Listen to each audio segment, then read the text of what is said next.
A independência do Brasil aconteceu em 1822, tendo como grande marco o Grito da Independência, que foi realizado por Dom Pedro de Alcântara.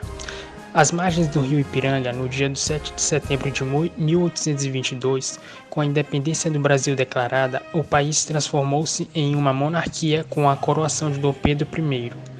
O 7 de setembro é uma das datas comemorativas mais importantes do Brasil, justamente por abrigar um dos principais acontecimentos da nossa história, a nossa independência. Foi nesse dia, em 1822, que Dom Pedro deu início à nossa trajetória como nação independente.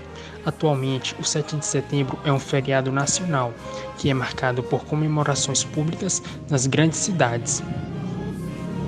A independência do Brasil foi provocada por uma série de fatores. Dentre eles, destaca-se a influência das ideias iluministas, que haviam influenciado o processo revolucionário na colônia latina, além da influência do próprio movimento.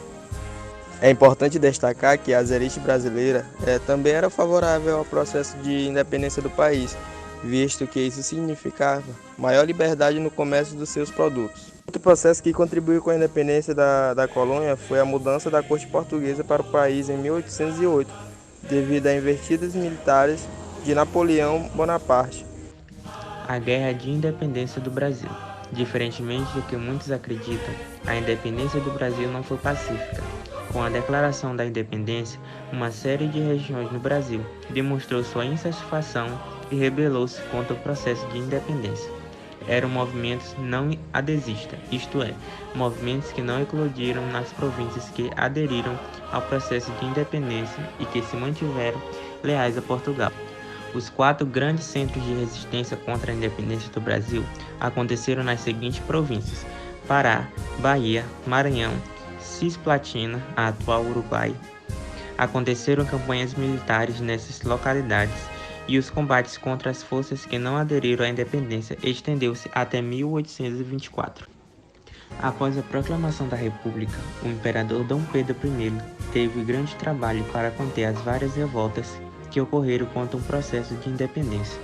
Contudo, como seria possível que em algumas regiões do país os laços coloniais fossem defendidos de tal forma?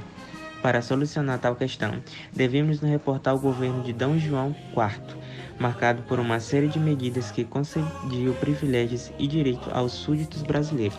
Preocupada com tal ação, os parlamentares das cortes portuguesas decidiram frear esse sentimento autonista, patrocinado pelo monarca lusitano. Dessa forma, os políticos lusitanos exigiram a volta do rei a Portugal e colocaram o governo das províncias sob o controle direto dos portugueses. No momento em que declarou a independência do Brasil, os governos e tropas de algumas províncias foram levadas a expressar sua incondicional fidelidade ao governo lusitano. Na Bahia, um violento conflito se desenrolou entre 7 de setembro de 1922 e 2 de julho de 1823.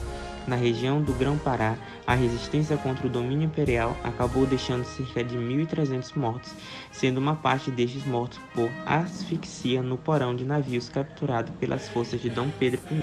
A vitória do governo brasileiro na Bahia foi a importância fundamental para que outros levantes de menor proporção também fossem sufocados. Nas províncias do Maranhão, Piauí, Alagoas, Sergipe e Ceará aconteceram outras tentativas de resistência que não conseguiram de fato ameaçar a ordem instituída.